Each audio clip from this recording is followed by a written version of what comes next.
I'm not like those other groupies. Not one of those $1,000 high-top kicks-wearing chicks who calls themselves a B-girl but never once stepped into a cypher. I'm a hip-hop for lifer. And I know I'm young and there's still a lot in this world I need to see, and yeah, I know you're a few years older than me.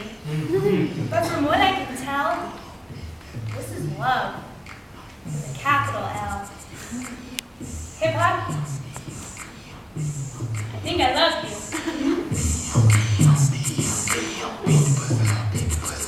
Hip-hop! I said, I think I love you. Hip-hop, baby, speak up, I can't hear you. I said, I think I love you. What the hell are you saying?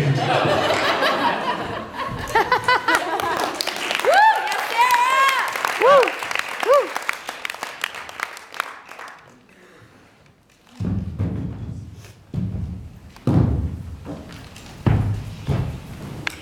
After that night, things between hip-hop and I got a little bit more complicated. I mean, our relationship is great, like, physically speaking. Like, don't get me wrong, like, that shit is tight. Like, I won't spare the details, but, you know, the bumping beats, the grooving rhythms, like, everything there is fine. But it's when we talk to each other that things are a little bit different. So, like any smart couple, we went to couples therapy.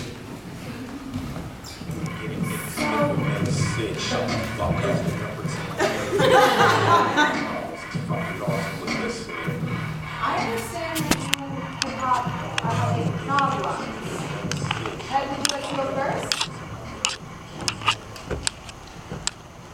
Love is a tricky situation when your plus one has a certain infatuation, giving out all the love in all the right ways, and says things, making me confused, fucking with me for days.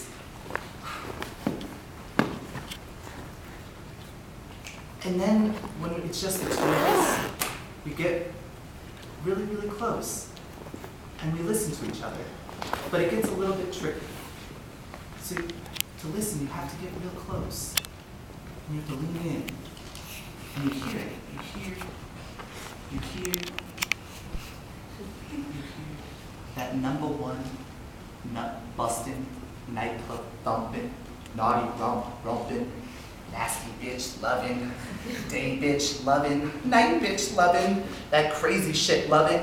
You hear that Nike SB loving, that Natty Ice drunk loving. You hear that nerdy Macalester loving. You hear that nervous dorm room loving. You hear that nauseating music loving. You hear that new fresh dope track loving. You hear that 1999 vintage loving. You hear that music that make a nigga, oh shit. That loving that makes you take a step back.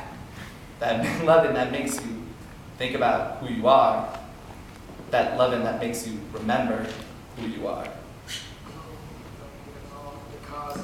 White privilege, white shit, like the same damn time. That's why these kids keep dying.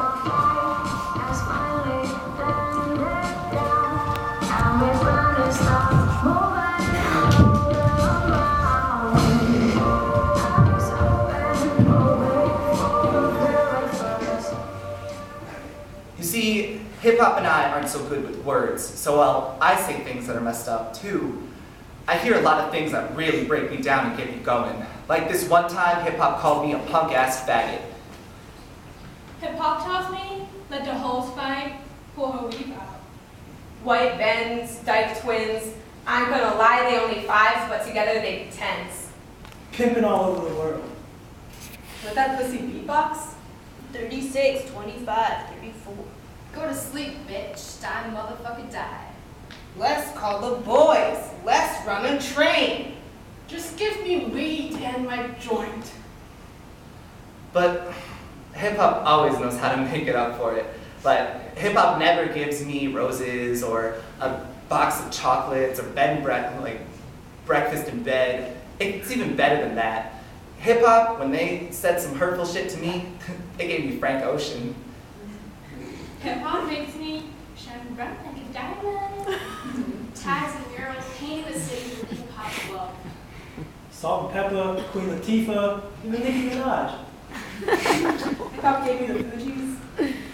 Intermediate Arts Center, the B-Girl celebration in Minneapolis.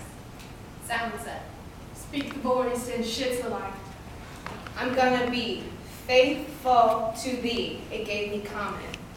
Tully Pully, Macklemore, Blues Scholars, all the rappers that keep their old school cultural critique with the new school beats.